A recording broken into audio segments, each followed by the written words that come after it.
Pero nos vamos al teléfono, allí ya lo tenemos a nuestro primer entrevistado del día. Se trata de un reconocido profesional en la medicina. Bienvenido nuevamente a la mañana de Contacto Inicial, doctor Julio Picón Martín y Walter, lo saludamos. ¿Cómo va? ¿Qué tal? Buen día para usted y toda su audiencia.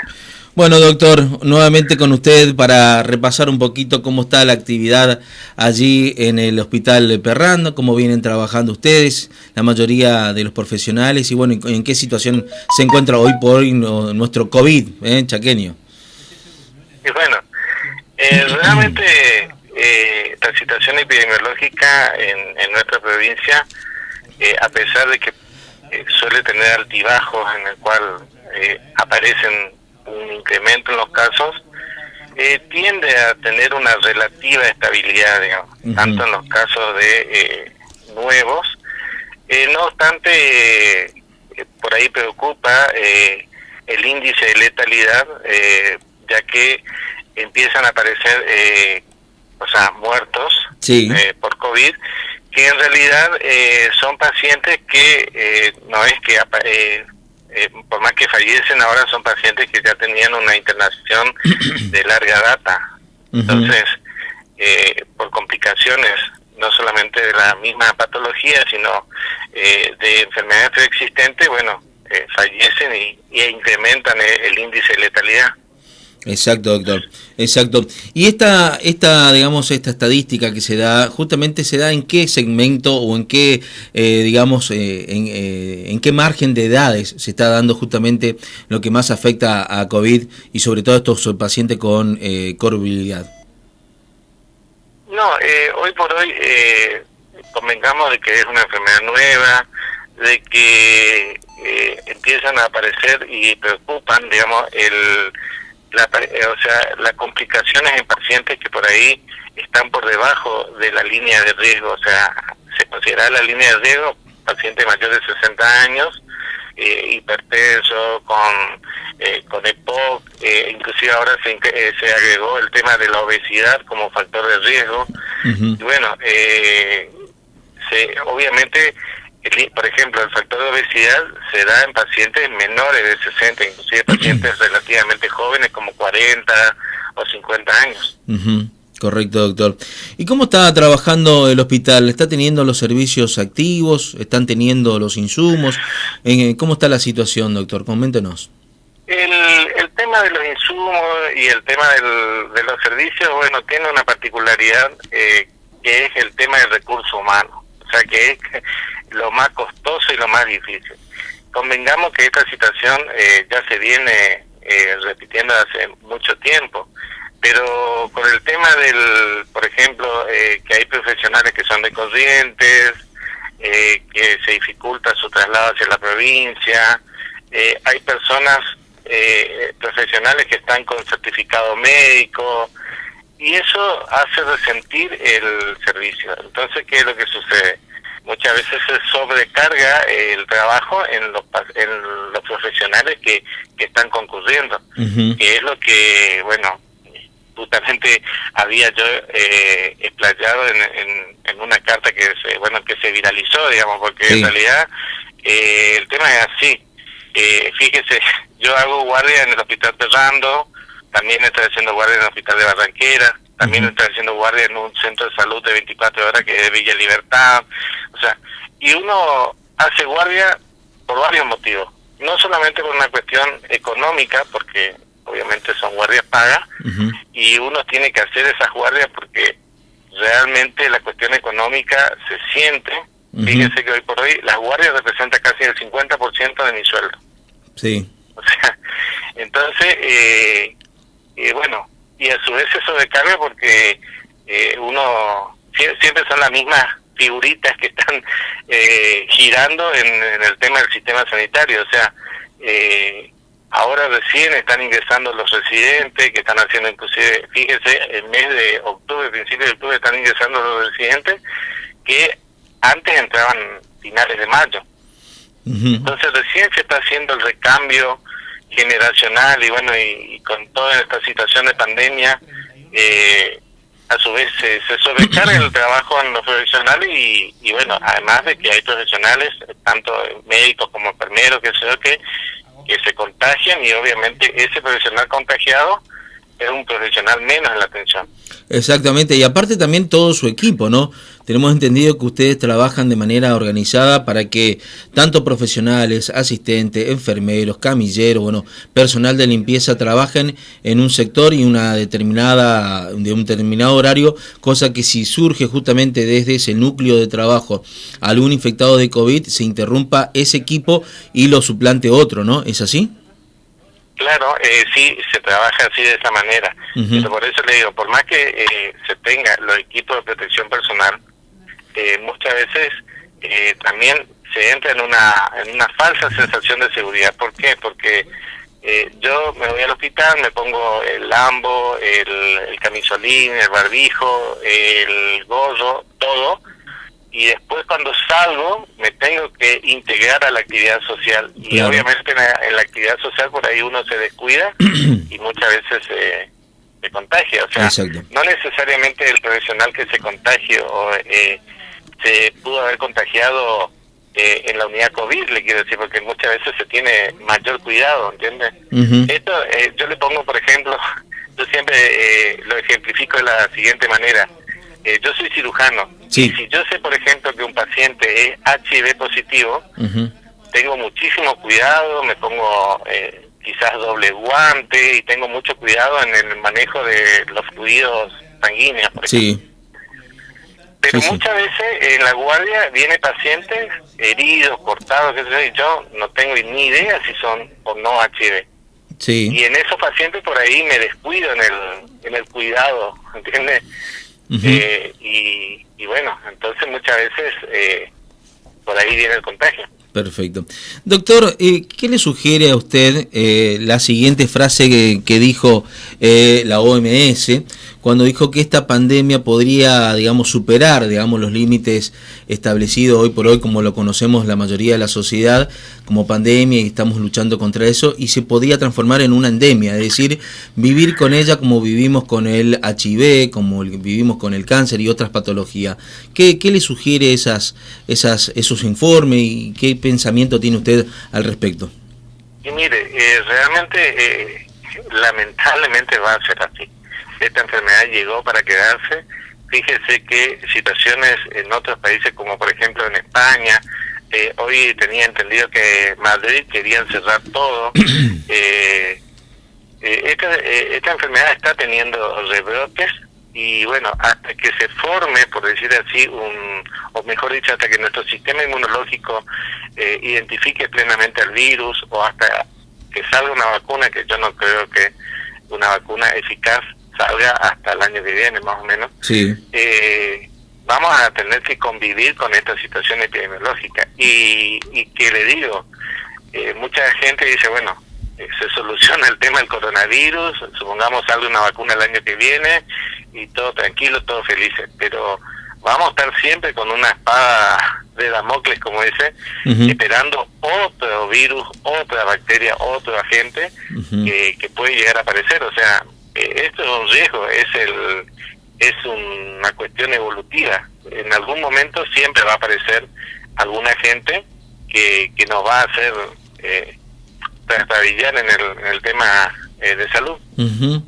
Doctor, también la consulta nuestra tiene que ver con lo que usted publicó hace un par de horas nada más en su red social de Facebook. Bueno, como dijo anteriormente, ¿no?, se viralizó en todos los medios locales sobre, bueno, su claro descontento, y nos parece muy bien, la verdad que estamos de parte suya también, hablar sobre hoy por hoy de lo que es el factor económico justamente para ustedes, para los profesionales de la salud, para lo que se dice los soldados de la primera trinchera, ¿no?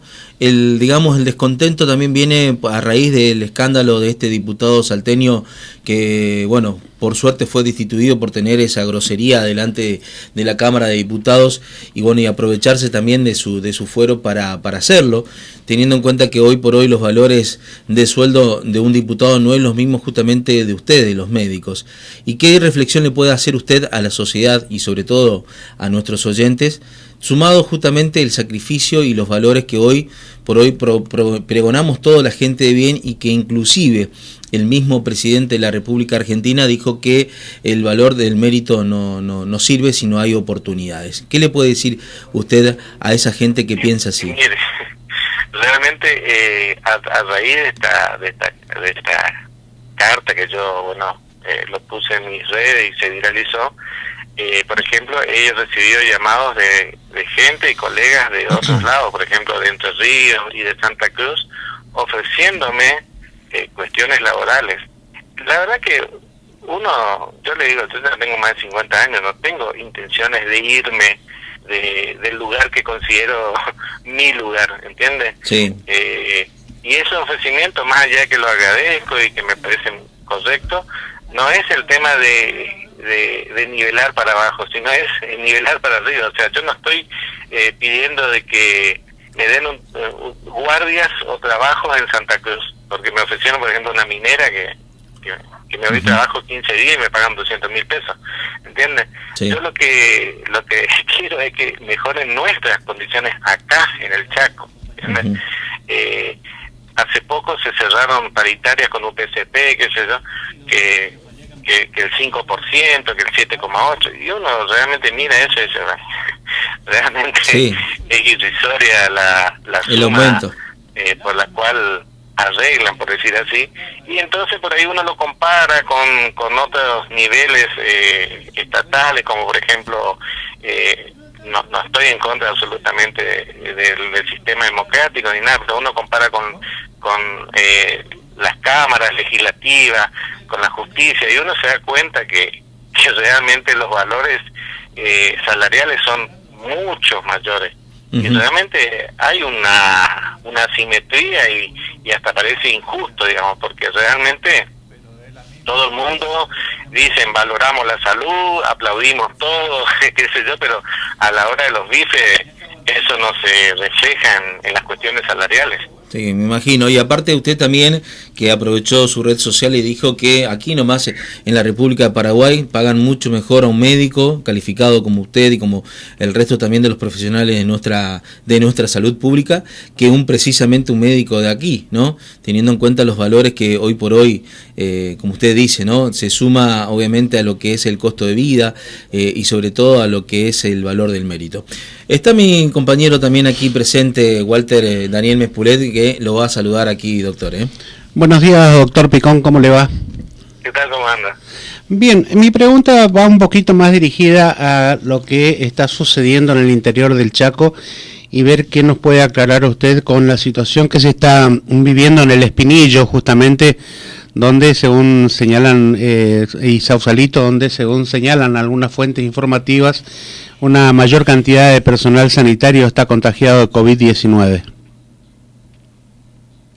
Mire, realmente hay una cuestión que uno no es llamativa con respecto al coronavirus. Particularmente, por ejemplo, cuestiones así, no solamente etarias, digamos, desde el punto de vista de rango de edad, sino también inclusive hasta cuestiones más, como le dicen, filogénicas, en el sentido, por ejemplo, la población de Jujuy, por ejemplo, la población salteña, tienen un índice o una tasa de transmisibilidad mucho más alta que las que tenemos en otros lugares. Inclusive la afectación que produce a determinados grupos, por ejemplo, de pueblos originarios, es mucho mayor. Es como que son más vírgenes desde el punto de vista inmunológico y los afecta con mayor virulencia, por decir así, ¿entiendes? Cuando, por ejemplo, acá en el barrio Todo había afectado, era increíble cómo la transmisibilidad era mucho mayor que en otros grupos, ¿entiendes? O sea, evidentemente existen factores raciales que hacen esa diferencia. Y bueno, convengamos que ya en la época colonial, cuando llegaron los españoles, las enfermedades que traían realmente, por decir así, exterminaron a los pueblos originarios porque no tenían, digamos, el factor inmunológico protectivo ante enfermedades que para los españoles ya representaba tipo una normalidad. Me parece que ese es el factor. Y además también convengamos que hay cuestiones sociales que mantienen la circulación viral, ¿entienden?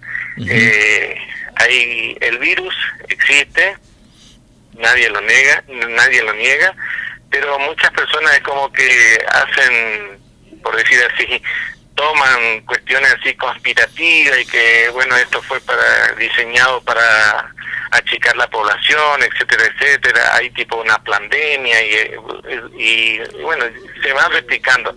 Entonces como que hacen tipo una negación, amén de que bueno, es una cuarentena bastante larga y la población está agotada, digamos, psicológica y socialmente de esta situación. Entonces como que se empiezan a relajar los cuidados y bueno, y se continúa el ciclo de transmisibilidad. Aparte también ustedes, doctor, hay que decir, ustedes ya vienen trabajando hace un poco más de 7 meses con esta pandemia. Imagino que están más que agotados, obviamente, en la parte física, en la parte mental también, y bueno, y sumado a esto también su remuneración económica no es la acorde, ¿no?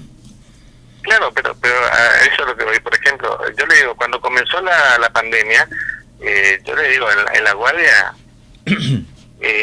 la pasábamos bomba, por decir así, porque la afluencia de pacientes disminuyó drásticamente, los accidentes de tránsito casi eran inexistentes, por el tema de la circulación de la población. Hoy por hoy es como si fuese que al menos de la pandemia tenemos como una situación absolutamente normal. Se incrementaron los accidentes, se incrementaron los hechos de violencia, las patologías crónicas llegan con mayor complicación. ¿Por qué? Y porque la persona que es hipertensa y que tiene miedo de ir a retirar su enalapril y bueno, y no se hacen los controles por el tema de la pandemia, etcétera, etcétera, obviamente empieza a tener complicaciones de su patología de base, y esa complicación de su patología de base, por ejemplo una ACV, llega a la guardia, por decir así. Exacto. Una pregunta más, doctor. ¿Se puede esperar que en la provincia del Chaco suceda lo mismo que en Buenos Aires y que de golpe salieron con 3.500 muertos la semana pasada? No, creo que no. La verdad que no, porque acá el sistema de contabilización está bastante centralizado. Perfecto, quiere decir que más o menos usted acuerda con la provincia que bueno, las estadísticas se viene llevando con un orden, digamos, determinado y sobre todo con seriedad. Sí, porque acá el sistema está centralizado y básicamente lo que puede diferir por ahí es la carga a nivel nacional con el sistema CISA, pero los informes que hace el Ministerio de Salud Pública tengo que reconocer que son fiables. Perfecto. Doctor Julio Picón, muchísimas gracias por conversar con nosotros, le agradecemos enormemente su tiempo, siga publicando obviamente en sus redes sociales, entonces de esa manera nosotros nos hacemos también eco para saber la realidad, simplemente la realidad de nuestro querido Hospital Perrando, y por supuesto mis felicitaciones a usted, a su equipo y a todos sus colegas que trabajan día a día en pos de nuestra salud, ¿sí? Bueno, muchas gracias. Que tenga buen día, hasta luego.